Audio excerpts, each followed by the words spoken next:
এখান থেকে আমরা শুরু করি। ধন্যবাদ মাহি ভাই আমার প্রশ্ন করার জন্য। আমি প্রথমত বলবো যে এই যে একটা পেশা, এই পেশার সাথে আমরা মাল্টিকালচারাল ডাইভার্স কমিউনিটি জড়িত। আজকের ব্যবসা না, এ পেশা নাই, এটা একটা সেবামূলক পেশা। আর এই পেশা আজকে হয়তো কম হইতে পারে বা একটু কমে বেশি হইতে পারে, অনুমানিক হয়তো 50 ঊর্ধ্ব আমাদের কমিউনিটির বাংলাদেশি এই পেশার সাথে জড়িত। এবং অনেকে এই যে মনে করেন এই স্টাডিটা করিয়া এটার উপরে তারা একটা এক্সাম দিয়ে তারপরে তারা লাইসেন্স পাইছে।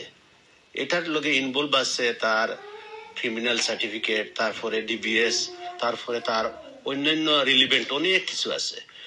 এবং এই পেশার সাথে জড়িত থাকিয়া সে আজ 20 বছর থেকে 30 বছর থেকে সে এই পেশা মাঝে কাজ করতেছে এবং এইটার উপর তার সমস্ত ফ্যামিলি নির্ভরশীল। শুধু সে নয়, তার পিছনে এই যে পেশার মাধ্যমে সরকার উপকৃত হইতেছে, ট্যাক্স পে করতেছে, তার ফ্যামিলি রান করতেছে, কমিউনিটির এবং আরো দেশে বিদেশে সাহায্য সহযোগিতা করতেছে। কিন্তু এই যে নতুন করে একটা কোর্স, এটা আমি ডিসকারেজ করি না, আমি এনকারেজ করি। কিন্তু আমি এইটা বলি যে এই যে 50 ঊর্ধ্ব আমাদের এই কমিউনিটির বা এই প্রফেশনের এই ডিপার্টমেন্টের যারা লোক আছে, তারা তো এই যে কোর্সটা চালু করা হয়েছে তাদেরকে ইমপ্রুভমেন্ট দেওয়ার জন্য বা তাদেরকে মোর ইনফরমেটিভ করার জন্য এবং আপডেট করার জন্য।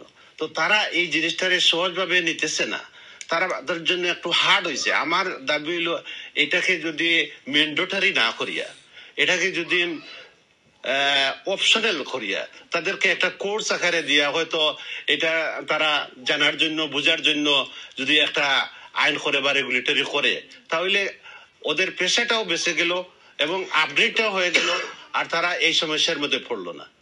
এই হলো আমার অভিমত আর কি। যে আমি মনে করি যে সেরু টেস্টটা যে 36 কোয়েশনের মাঝে আছে এবং টাইম দেওয়া হয়েছে 45 মিনিট, এই সময়ের ভিতরে 50 ঊর্ধ্ব আমাদের কমিউনিটির রেসপেক্টেবল যারা ড্রাইভাররা আছে, প্রাইভেট হায়ারে আছে, তাদের যে মেমোরিটা, যেটা ক্যাপাসিটি, যেটা এটা এখন লো হয়ে গেছে। তারা এখন অনেক জিনিস তারা স্মরণে রাখতে পারে না, তাদের একটা আনসার করতে হইলে অনেক সময় লাগে, কিন্তু এই সময়টা তারা পর্যাপ্ত সময়। থ্যাংক ইউ জহিরুল ইসলাম ভাই।